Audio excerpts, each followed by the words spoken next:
Nelson ম্যান্ডেলার একটা খুব দামি কথা আছে। নেলসন ম্যান্ডেলাকে ইন্টারভিউতে জিজ্ঞেস করা হয়েছিল, আপনি একটা জেলের মধ্যে 27 বছর ছিলেন, যেখানে কোনো আলো যাওয়ারও চান্স নেই, একমাত্র ভেন্টিলেটর দিয়ে আপনি কি করে বেঁচে থাকলেন? নেলসন ম্যান্ডেলার উত্তর ছিল, আমার শরীরটাকে ওরা বেঁধে রেখেছিল, রোজ ভেন্টিলেটর দিয়ে আমার মন সারা সাউথ আফ্রিকায় ঘুরে বেড়াতো।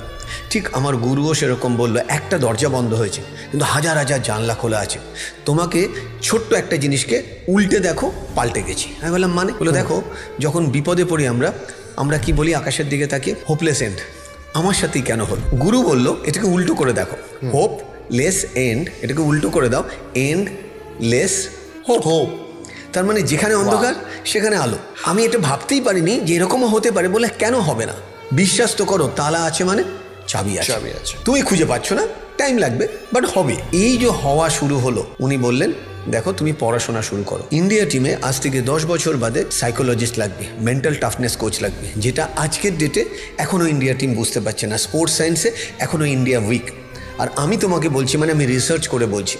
So law of attraction is all about how you feel, how you thought, how you believe, as well as how you take action for that.